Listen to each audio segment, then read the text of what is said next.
मित्र आहे की शत्रू? आजकाल मला काही कळेनासे झालं आहे. नेमकं माझ्या मनात काय चालू आहे ते सांगतो. परवाचंच उदाहरण घ्या. व्हॉट्सअपवर एक व्हिडिओ होता. त्या व्हिडिओमध्ये कीटक होता. त्याच्या बदल्यात एक छोटा प्राणी आला आणि त्या कीटकाने तोंड उघडले आणि ते फुलासारखे दिसू लागले. माझा तर विश्वासच बसेना. मग मी सगळे युट्यूबचे व्हिडिओ पाहिले. मग मला कळले की ते AI चा वापर करून व्हिडिओ बनवलेले आहेत. आजचा माझा विषय तुम्हाला कळलाच असेल. AI मित्र आहे की शत्रू, याच्यावर माझे विचार मांडणार आहे. AI म्हणजे कृत्रिम बुद्धिमत्ता वापरून माणूस काय काय करू शकतो ना. या AI चे जनक आहेत जॉन मॅकर्थी.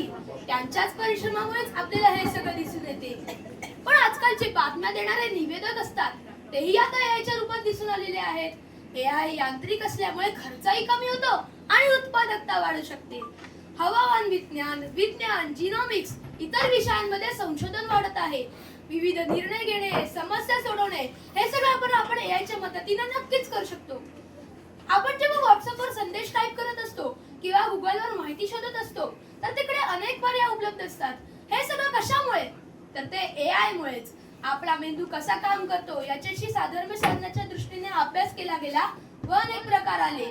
सांख्यिकी, संभाव्यता याचा वापर करून तो निर्णय कसा घ्यावा हे ठरवतो. इंटरनेटवर असलेली पुस्तके, डेटा याचा वापर करून तो निर्णय आपल्यासमोर आणून ठेवतो. कधी कधी ते निर्णय कल्पनेच्या पलीकडचेही असू शकतात.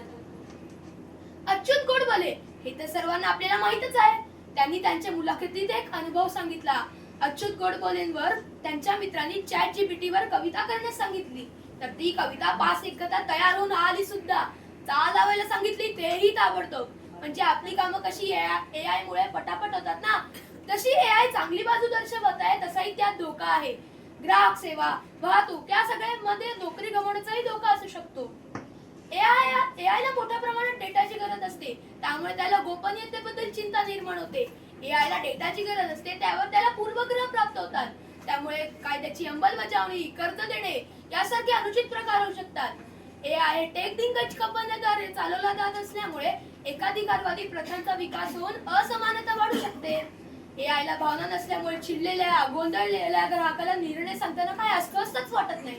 नैतिक मार्गदर्शक तत्त्वे तयार करणे किंवा AI या तंत्रज्ञानासोबत चर्चा व धोरण निर्मितीला विकसित करणे आवश्यक आहे, जेणेकरून आपण या आव्हानांना प्रभावीपणे सामोरे जाऊ शकतो. धन्यवाद.